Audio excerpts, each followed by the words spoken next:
Epístola de Paulo aos Filipenses, primeiro capítulo, a leitura dos versículos 28 a 30. Assim nos diz a palavra do nosso Deus. E que em nada estáis intimidados pelos adversários, pois o que é para eles prova evidente de perdição, é para vós outros de salvação, e isso da parte de Deus. Porque vos foi concedida a graça de padecerdes por Cristo, e não somente de crerdes nele. Pois tendes o mesmo combate que vistes em mim, e ainda agora ouves que é o meu. A minha oração é que Deus continue falando poderosamente ao coração desta igreja, ao seu coração de forma mais precisa.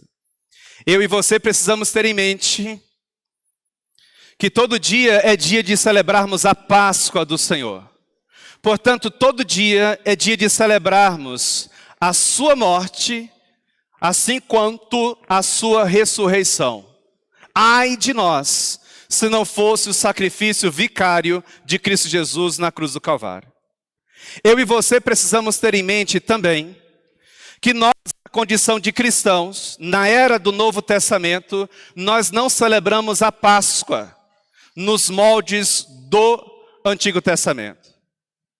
Sai o rito pascal nos moldes do Antigo Testamento e é entronizado o rito da Santa Ceia, que faz nos lembrar também do Cordeiro Pascal, morto na noite da Páscoa, e que lembra-nos o caráter libertador de Deus sobre a vida de seu povo. Eu e você precisamos ter em mente que toda pregação, todo ajuntamento solene, quando construído em torno da pessoa de Cristo Jesus, tentando ser um pouquinho mais claro, todo ajuntamento solene, toda exposição bíblica cristocêntrica, ou seja, que tenha Cristo como foco das atenções, se constitui em si mesma uma celebração da Páscoa do Senhor. Pois o que é a Páscoa, senão um relembrar da centralidade do Cordeiro Pascal em nossa vida? Na medida em que eu e você adentrarmos ao texto lido, precisamos ter em mente a importância de vivermos de modo digno do Evangelho, e isto com coragem, a despeito das mais finas ou grotescas oposições, sejam internas no interior da igreja, sejam elas externas, de fora para dentro. Mas na medida em que eu e você também adentrarmos a esse texto, precisamos ter em mente a importância de padecermos, se necessário for, por amor a Cristo, no exercício prático da nossa fé, das nossas convicções religiosas, arraigadas, alicerçadas, fundamentadas, não em qualquer evangelho, mas no bom evangelho puro de Cristo Jesus. Mas também na medida em que eu e você adentrarmos ao texto lido, precisamos ter em mente a importância de nós nos mantermos unidos na fé, no trabalho, na proclamação do evangelho libertador de Cristo Jesus. E isto como uma arma afiada, afinada, contra as mais diversas oposições que se levantam no interior da igreja ou no contexto de fora para dentro. Eu e você, no último domingo, em especial aqueles que puderam estar conosco, tivemos acesso ao versículo de número 27. E a exposição naquela noite versou a partir da seguinte temática: vivendo de modo digno do Evangelho, uma vida coerente com a fé cristã. Duas verdades foram destacadas naquela noite. E se faz necessário eu e você as termos em mente, até mesmo porque os versículos 28 a 30 fazem parte do mesmo bloco, onde Paulo nos ensina a importância de vivermos de modo digno do Evangelho. Como cidadãos dos céus, nós não podemos viver como cidadãos terrenos. Precisamos trazer para a nossa cidadania terrena as características, as virtudes da nossa cidadania celestial. Duas verdades foram destacadas naquela noite. A primeira delas: viver de modo digno do Evangelho, vivendo coerentemente com a fé cristã, é uma ordenança. Versículo 27, primeira parte. Naquela ocasião, discutimos a ideia de que viver de modo digno do Evangelho, vivendo coerentemente com a fé cristã, não nos é uma opção qualquer. É a melhor das opções. É a mais sobressalente. A mais importante deve ser a escolha prioritária do nosso coração. Vivermos de modo digno do Evangelho. Tem como dizer isso com outras palavras? Tem. Vivermos à altura da nossa cidadania celestial. Dentre tantas aplicações, naquela noite, uma delas foi: nós temos aqui não um conselho. Nós temos aqui não uma indicação para ser observada quando nos for conveniente. Nós temos aqui uma ordem. Logo, eu e você não temos uma segunda opção. É viver de modo digno do Evangelho e é viver de modo digno do Evangelho. Que eu e você possamos ser cada vez mais identificados com Cristo. Que na medida em que eu e você formos nos relacionando, enquanto igreja, enquanto pessoas inseridas numa cultura local, numa cidade específica, possamos demonstrar cada vez mais Cristo em nós e cada vez menos nós mesmos. Segunda importante verdade naquela noite: viver de modo digno do Evangelho, vivendo coerentemente com a fé cristã, é promover a união, sobretudo, entre os da família da fé. Versículo 27, segunda parte.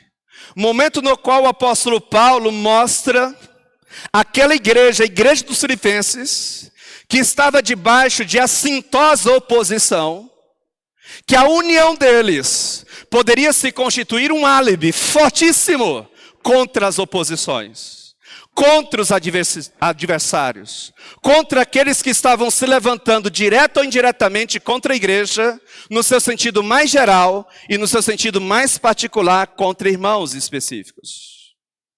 Se tem uma das coisas que eu e você devemos primar, acima de tudo, é pela nossa união com Cristo, com Deus, pelos caminhos da fé, a partir daquilo que está delineado nas páginas das Sagradas Escrituras. E como uma consequência inevitável, eu e você seremos promulgadores, promotores, não da desunião, mas da união entre os nossos pares. Dentre tantas aplicações naquela noite, uma delas foi: que tipo de instrumento é você? Você é um instrumento que promove a união entre os da família da fé? Ou você é um tipo de instrumento que promove a desunião? O que as tuas ações, o que as tuas reações, o que os teus palavreados denunciam nesta esfera de argumentação? Que tipo de instrumento é você? Agora, na sequência, versículos 28 a 30. E eu quero continuar pensando esse texto a partir da mesma temática que nos orientou no domingo passado. Vivendo de modo digno do Evangelho, uma vida coerente com a fé cristã. E à luz dos versículos lidos, versículos 28 a 30, algumas lições importantes. A primeira delas para todos nós na noite de hoje. Viver de modo digno do Evangelho, vivendo coerentemente com a fé cristã, é não se sentir intimidado pelos adversários. Pergunta, onde é que está isso no texto? Versículo de número 28. Mente cativa no texto. Olha o que diz as Sagradas Escrituras. E que em nada estais intimidados pelos adversários. Logo depois de no versículo 27, ele nos mostrar a importância de nós pelejarmos, batalharmos, não uns contra os outros, mas unidos, usando expressões que mostram-nos que nós que estamos em Cristo pelos caminhos da fé, estamos no mesmo time, lutando do mesmo lado, não entre nós mesmos. Agora na sequência ele diz, e que em nada estáis intimidados pelos adversários. Convém que eu faça a seguinte observação. Havia, naquele contexto da igreja em Filipos, igreja que vai receber esta epístola, a epístola de Paulo aos Filipenses, ameaças internas e ameaças externas. As ameaças internas diziam respeito a, basicamente, judeus vindos do judaísmo, que estavam abraçando o cristianismo, mas que ainda traziam elementos do judaísmo, religiosidade, legalismo. E estes estavam se constituindo adversários ferrenhos no interior da igreja em Filipos. Havia também no interior da igreja em Filipos uma certa desunião. Irmãos que não se flertavam, irmãos que não se bicavam, irmãos que não gostavam uns dos outros. E isso estavam se constituindo também, essas coisas estavam se constituindo também, uma ameaça interna à comunhão da igreja. No que diz respeito às ameaças externas, opositores, homens que estavam se levantando contra o progresso do evangelho na própria cidade de Filipos. E alguns crentes no interior da igreja estavam se sentindo ameaçados, encurralados. E o apóstolo Paulo, então, unido ao versículo 27, no versículo 28 ele diz: não fiquem intimidados pelos adversários. E se eu e você formos lá no texto original, a expressão estais intimidados traz a ideia ou um retrato de cavalos se acovardando frente à batalha. Nas palavras de determinado comentarista bíblico, o tropel de cavalos assustados. Certamente, seja num filme ou presencialmente, você já deve ter visto cavalos assustados, correndo em disparada. Aqui é mais ou menos isto.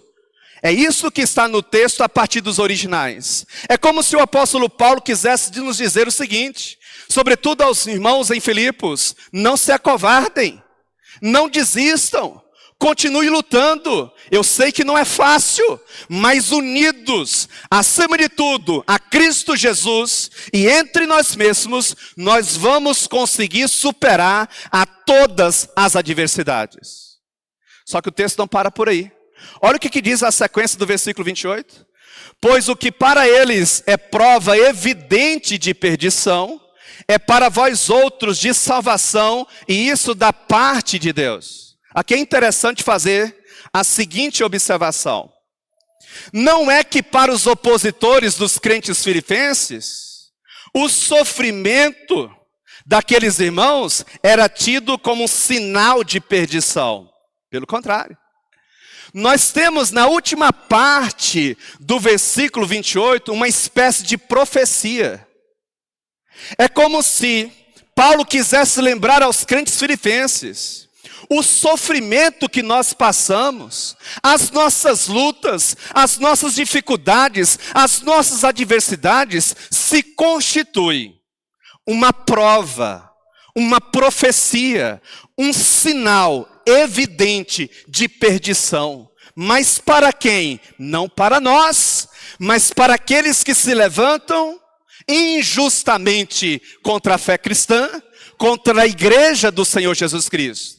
É por isso que ele vai dizer, o que para eles, os opositores, os inimigos da igreja, os inimigos da fé, sejam eles no âmbito interno ou externo, é prova de perdição. Para nós, que estamos ligados, jungidos, unidos a Cristo pela fé, é prova de salvação. E isto não vem de nós mesmos, vem da parte de Deus.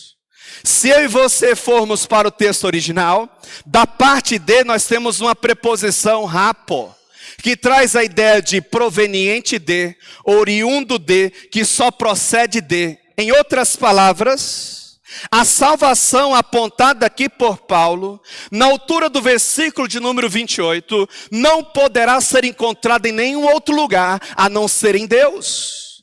Ele é aquele que, com graça e misericórdia, nos presenteou com a dádiva da salvação. E aí eu chamo a sua atenção para um detalhe. Esta salvação não forá alcançada pelos nossos méritos pessoais, mas pelos méritos de Cristo Jesus, creditados a nós. Neste projeto chamado redenção, nós não somos os agentes ativos, nós somos os agentes passivos. Tentando ser ainda mais claro, não fomos salvos por causa dos nossos méritos, mas por causa dos méritos de Cristo, creditados a todos nós. Viver de modo digno do Evangelho, vivendo coerentemente com a fé cristã, é não se sentir intimidado pelos adversários. Por que não, Paulo? Porque o nosso sofrimento, as nossas angústias, as nossas dificuldades se constituem um lembrete a todos estes da perdição que os aguarda. Mas para nós significa a nossa salvação. Uma das coisas que mencionei nas minhas palavras introdutórias fora: o sofrimento faz parte da nossa caminhada cristã.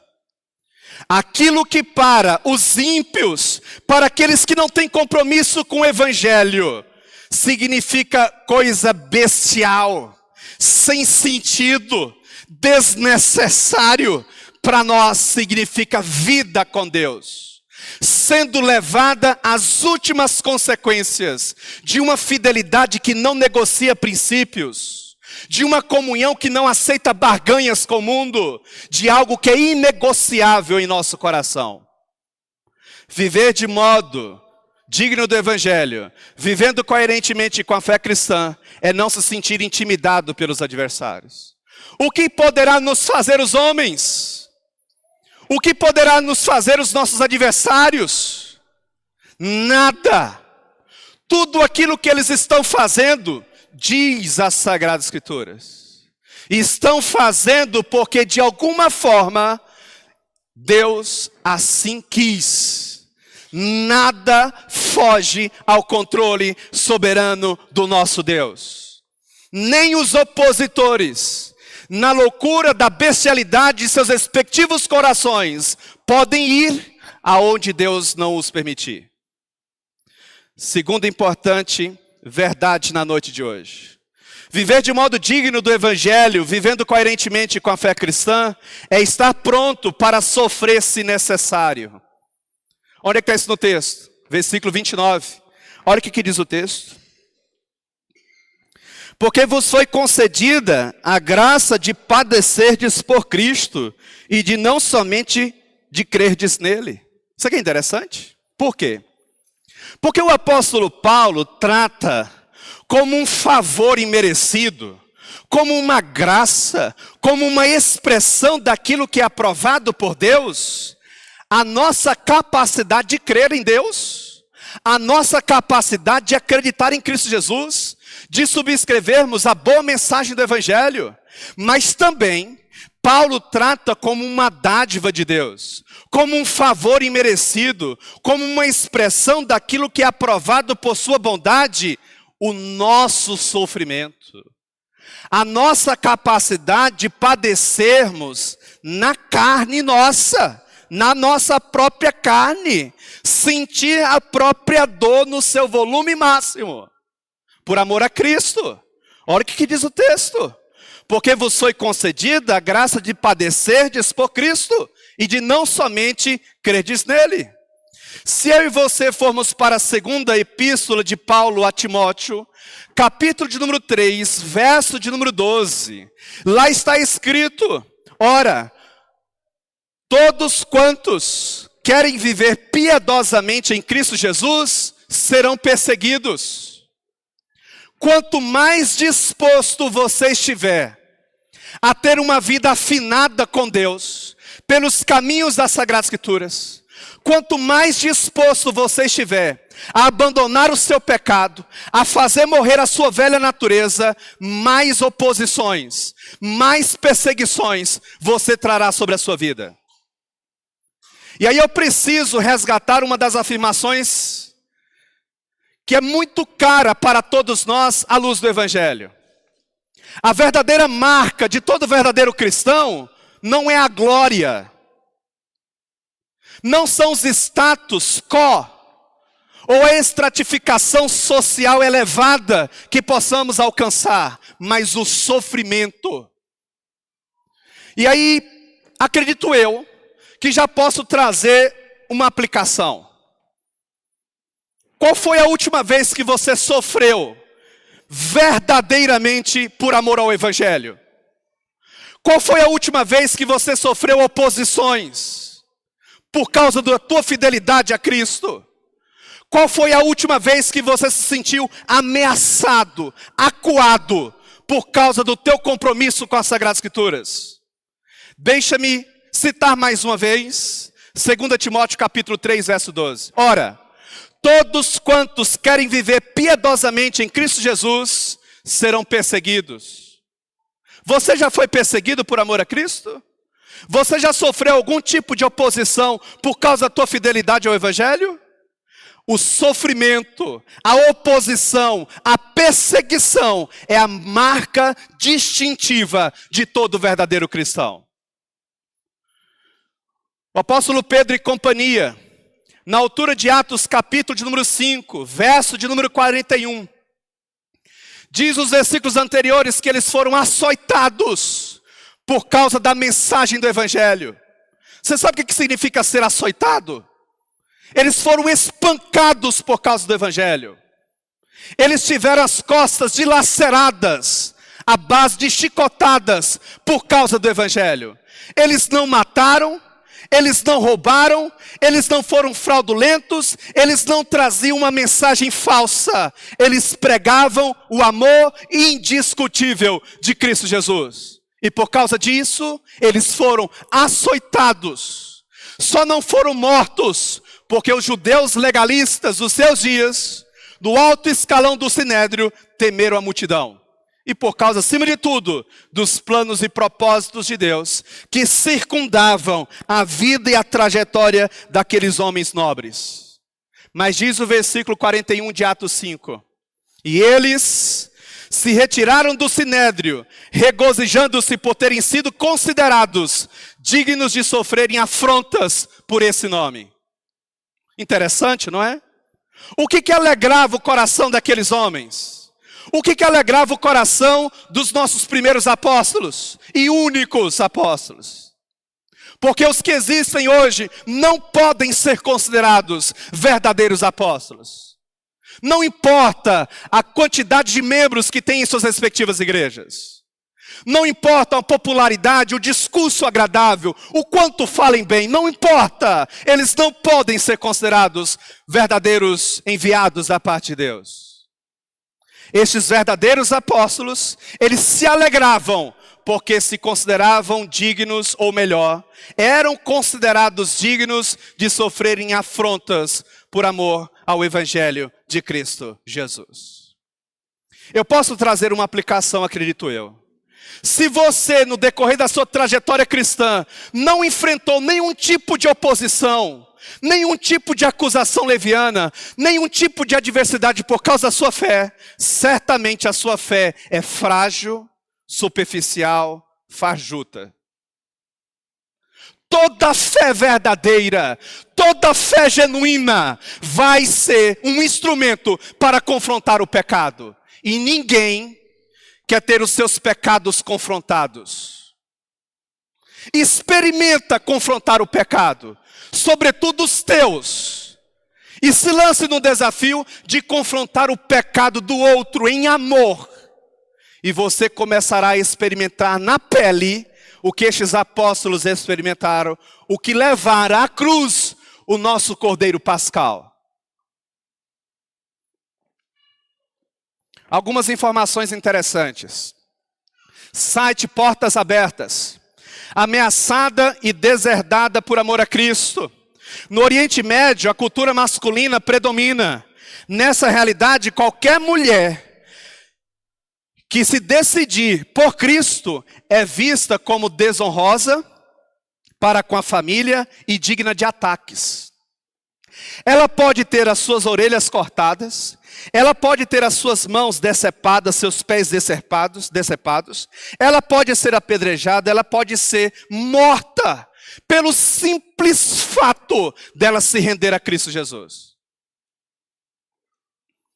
No site da Brasil Paralelo, numa das manchetes está lá: torturas, morte e exclusão. Portas abertas lança lista de perseguição aos cristãos em 2024. Em 2024, o número de cristãos perseguidos aumentou para mais de 365 milhões ao redor do mundo. Neste exato momento, meus amados irmãos, existem homens de Deus que nós nunca vamos conhecer. Nós não saberemos nunca o nome destes irmãos, mas eles estão dando a vida por amor ao Evangelho. Homens que não tiveram em vida o privilégio que eu e você estamos tendo. Qual foi a tua dificuldade que você encontrou para vir na igreja e chegar no horário? Qual foi? A partida de futebol que não terminou no tempo previsto? A mulher que não se arrumou no tempo certo? Ou a criança que tardou? Você não prestou atenção, o pneu do carro estava murcho, teve que passar no estacionamento ou num posto de combustível para abastecer ou para calibrar o pneu? O que te atrapalhou? Qual foi a oposição que você enfrentou? Certamente, meus irmãos, conhecendo um pouco da cultura local, não conheço tanto, tenho pouco tempo na cidade ainda, mas o pouco que conheço eu posso afirmar sem medo de errar. É quase certo que todos que aqui estão presentes não enfrentaram nenhuma grande dificuldade, nenhuma grande perseguição que nos impedisse de estar aqui nessa noite. África, agora recente, 2025, abril 20, hoje em especial, Gazeta do Povo. Mais de 70 cristãos são decapitados por grupo islâmico no Congo. Você sabe o que é você ver a sua esposa ser decapitada? Você sabe o que significa isso? Eu não sei o que significa isso. Você sabe o que é você ver seu irmão de fé, seu amigo verdadeiro, perder a vida, ser decapitado na sua frente, e você ser o próximo da fila? Você sabe o que significa isso? Eu não sei o que significa isso. Neste exato momento, em algum lugar desse mundo, existem pessoas, homens, mulheres, crianças, jovens, adolescentes, entregando a vida por amor ao Evangelho. O mundo olha para nós e diz: isto é besteira, não há necessidade de tanta coisa. Do alto dos céus, Deus olha e diz: isto sim prova que de fato e de verdade vocês são meus. É muito fácil, meus amados irmãos, seguirmos a Cristo neste ambiente cultural, socioeconômico no qual nós estamos inseridos. Tudo nos é favorável e ainda assim tratamos o ambiente da igreja, o ambiente das Sagradas Escrituras, a vida de consagração, a vida de oração com displicência. Sem cair no moralismo cego, exacerbado, porque isto não é evangelho. Mas eu preciso te perguntar: você tem folheado a sua Bíblia durante a semana, fora dos horários do culto? Como é que vai a tua vida de oração? Como é que vai a tua vida, o viver o evangelho, cada dia da sua vida? Como é que isso vai sendo vivenciado por você? Entenda, não é uma birra particular minha. Não é uma questão particular entre eu e você, é entre o Evangelho e você. Isso diz respeito à tua vida com Deus e onde tu vai passar a eternidade. Você pode brincar com muitas coisas, mas você não pode brincar de ser cristão. Você pode ser uma pessoa brincalhona, você pode ser uma pessoa divertida, mas no que diz respeito ao Evangelho, você precisa levar com seriedade. Porque diz respeito aonde tu vai passar a tua eternidade. Segunda importante verdade na noite de hoje. Viver de modo digno do Evangelho, vivendo coerentemente com a fé cristã, é estar pronto para sofrer se necessário for. Deixe-me aqui trazer uma aplicação prática para todos. Outra. Mais cedo ou mais tarde, essas perseguições ferrenhas, brutais, vão chegar até nós. Se não chegarem até mim, certamente chegarão aos meus filhos. Se não chegarem nos meus filhos, chegarão nos meus netos. Se não chegarem nos meus netos, chegarão nos meus bisnetos. E assim sucessivamente. Mais cedo ou mais tarde. Esta perseguição cruenta, sangrenta, vai bater a porta das nossas igrejas. E aí é nesse momento que o joio será separado do trigo. Porque é em face do machado, é em face da foice, em nosso pescoço, que nós denunciamos o nível de comprometimento que nós estamos tendo com o Evangelho de Cristo Jesus. Terceira importante verdade para encerrarmos nesta noite. Viver de modo digno do Evangelho, vivendo coerentemente com a fé cristã, é estar unido a outros irmãos pelo sofrimento. Onde é que está isso no texto? Versículo número 30. Mente cativa às Sagradas Escrituras. Vamos para o texto. Pois tendes o mesmo combate que vistes em mim, e ainda agora ouves que é o meu. Você sabe o que o apóstolo Paulo está querendo dizer? Irmãos filipenses, vocês tomaram conhecimento do meu sofrimento passado, das minhas angústias, das minhas adversidades, dos meus sofrimentos por amor a Cristo. Agora é a vez de vocês. E neste momento nós estamos ligados uns aos outros, pela fé em Cristo, mas também pelas vias do sofrimento. Olha como é que colocou a NTLH, nova tradução na linguagem de hoje, o versículo número 30. Agora vocês podem tomar parte comigo na luta.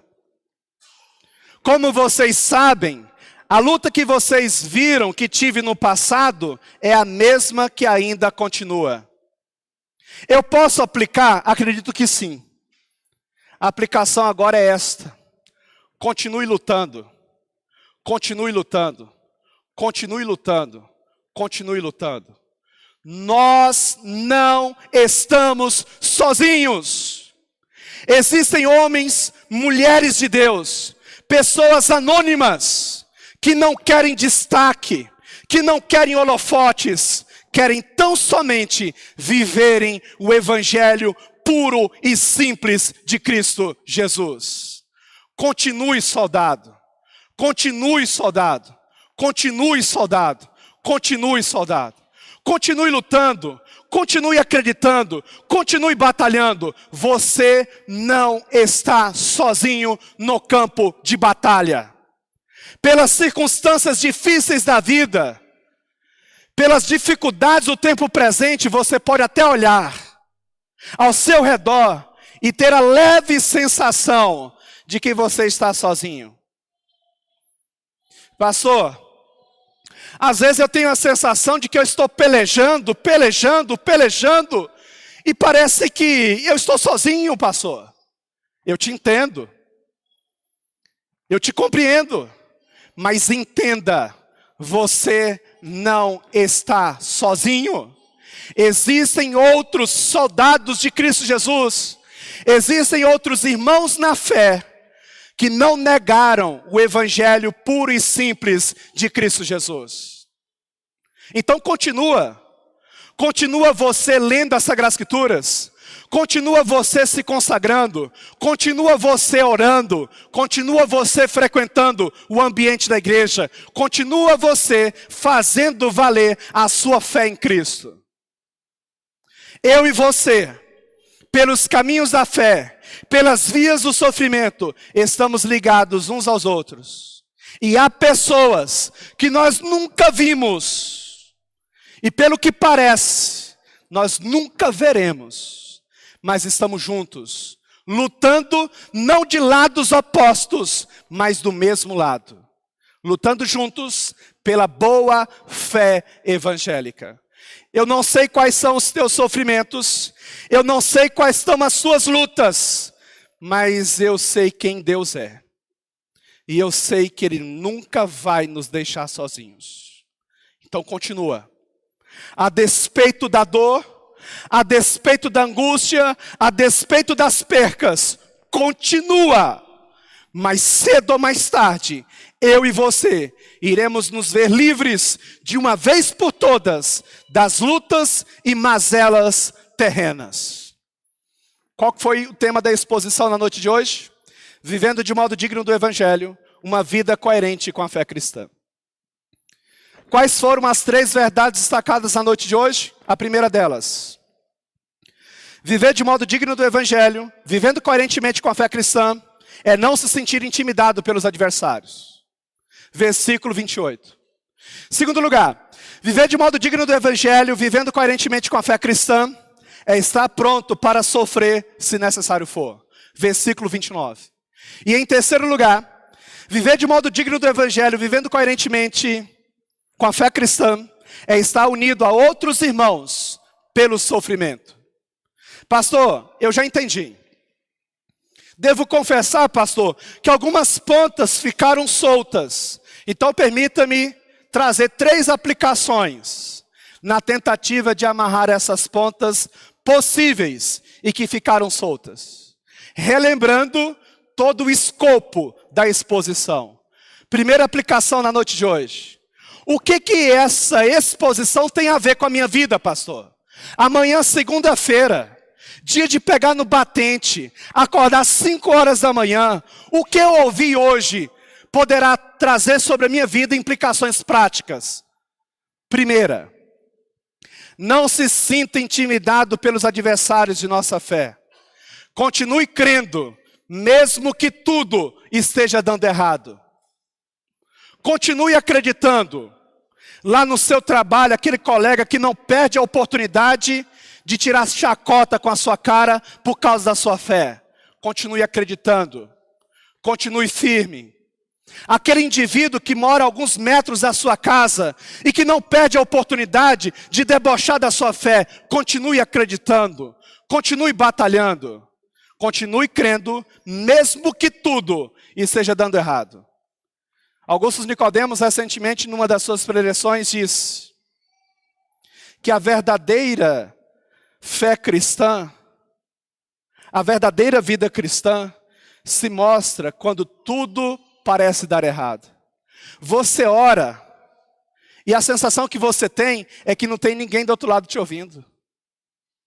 Você procura fazer o que é certo, você procura fazer o que é justo, você procura manter a sua vida alinhada com as Sagradas Escrituras, e quando tudo parece que vai dar certo, dá tudo errado.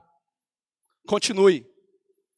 A verdadeira vida cristã se mostra na nossa perseverança a despeito das circunstâncias. Segunda aplicação na noite de hoje. A verdadeira marca de todo genuíno cristão é o sofrimento. Você já sofreu por amor a Cristo Jesus? O que é que você teve que cortar na própria carne por amor a Cristo Jesus? Você verdadeiramente é um crente? Não, mas assim, com toda sinceridade, sem religiosidade, sem falcatrua, sem hipocrisia, você verdadeiramente se converteu? Faça essa pergunta para você mesmo. A verdadeira marca de todo genuíno cristão é o sofrimento. Você já sofreu por amor a Cristo? Eu não estou falando em sofrer porque fala pelos cotovelos. Eu não estou falando em sofrer porque compra e não paga. Eu estou falando em sofrer por amor e fidelidade a Cristo. Você já sofreu por amor a Cristo? Você verdadeiramente é um cristão? Terceira importante e última aplicação. Nunca se esqueça, sempre haverá alguém sofrendo por amor a Cristo, dando a vida pela mensagem do Evangelho. Você não está sozinho. Você não está sozinha. Quando você pensar que está sozinho, sozinha, lembre-se da promessa de Cristo Jesus em Mateus 28, versículo 20, última parte. E eis que estou convosco até a consumação dos séculos. Nós não estamos sozinhos. Logo, deixem falar o que quiserem falar. Deixem fazer o que quiserem fazer. Não negocia o que é certo. E deixa o restante com Deus. Certamente, Ele removerá as pedras do caminho. Ninguém melhor do que Ele para fazer as remoções necessárias. Tão somente faça o que é certo e deixe o restante com Ele. Vamos orar, vamos falar com Deus. Ó Deus, nós te louvamos, nós te bendizemos, porque até aqui o Senhor tem estado conosco. Obrigado, ó Deus, por mais uma vez a mensagem da Páscoa ser sobressalente sobre todos nós. De um Cristo vitorioso, de um Cristo redivivo que venceu. E por causa de sua vitória nós também poderemos vencer. Muito obrigado a Deus, porque nós não estamos sozinhos. O Senhor morreu, mas o Senhor ressuscitou, cumprindo a tua poderosa palavra. E nós cremos também, ó Deus, que se nos tirarem a vida, num abrir e fechar de olhos, estaremos com o Senhor para todo sempre nas regiões celestiais. Que jamais estas verdades venham escapar do nosso coração. Não deixa-nos, ó Deus, nos perder em meio às muitas leviandades do nosso louco coração. Nos ajude, ó Deus, a sermos crentes verdadeiros, fiéis ao Senhor, a despeito de todas as circunstâncias adversas de oposições. Em nome de Cristo Jesus, amém e amém.